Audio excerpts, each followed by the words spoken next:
عمران خان کو مقبول بنانے والی غلطیاں، مورخین کی خرافات، حامد میر کا کالم۔ روزنامہ جنگ کے کالم نگار حامد میر اپنے کالم مورخین کی خرافات میں لکھتے ہیں کہ دانشور صاحب فرماتے ہیں کہ عمران خان کو وہ مقبولیت ملی ہے جو قائد اعظم رحمۃ اللہ علیہ کو بھی نہیں مل سکی۔ عمران خان کو قائد اعظم کے مقابلے پر کھڑا کر دینا عمران خان کے ساتھ دوستی نہیں بلکہ دشمنی ہے۔ خود خان صاحب بھی قائد اعظم کے ساتھ اپنے تقابل کو پسند نہیں کریں گے، کیونکہ قائد اعظم نے تو ہمیں ایک علیحدہ وطن بنا کر دیا ہے۔ عمران خان نے پاکستان کو کرکٹ کا ورلڈ کپ جیت کر ضرور دیا، لیکن بطور سیاستدان ان کا کوئی کارنامہ قائد اعظم کے پاؤں کی جوتی کے برابر بھی نہیں ہے۔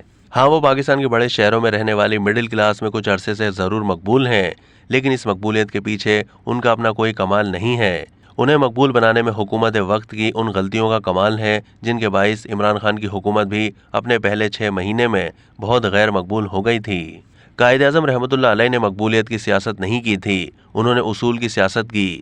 برطانوی سامراج نے انہیں متحدہ ہندوستان کی وزارت عظمیٰ پیش کی جسے انہوں نے ٹھکرا دیا۔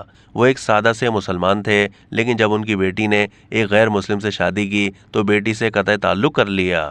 عمران خان کو بانی پاکستان کے مقابل کھڑا کرنے والے دانشور نے مجھے ابن خلدون کی یاد دلا دی ہے۔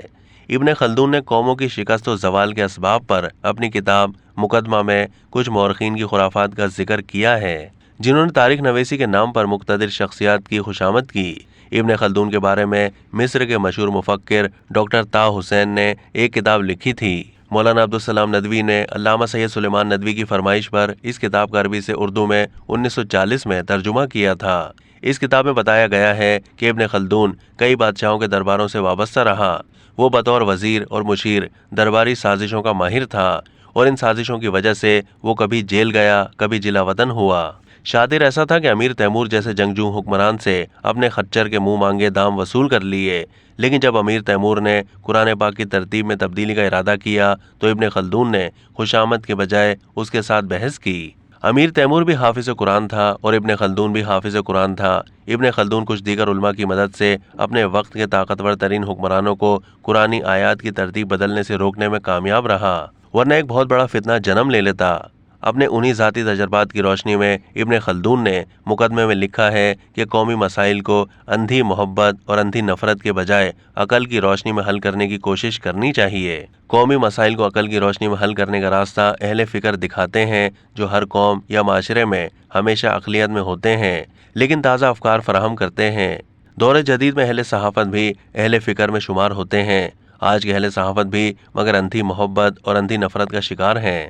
اندھی محبت اور اندھی نفرت کے شکار اہل صحافت عمران خان کو قائد اعظم کے مقابلے پر لا کر صرف اپنے فالوورز کی تعداد اور ریٹنگ میں اضافہ چاہتے ہیں، اور یہ وہ مفاد پرستی ہے جس کی کوکھ سے مورخین کے خرافات جنم لیتی ہیں۔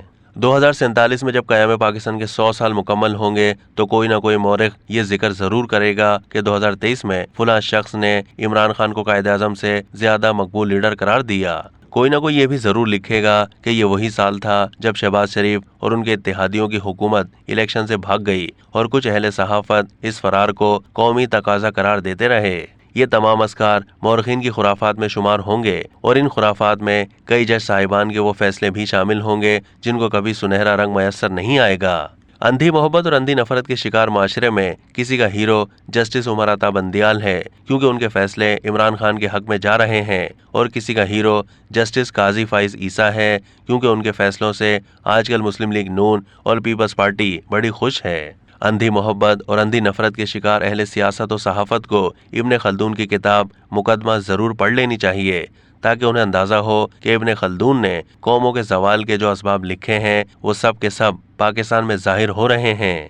اب تک کے لیے اتنا ہی۔ مزید معلومات کے لیے ڈیلی جنگ کے یوٹیوب چینل کو سبسکرائب کیجیے۔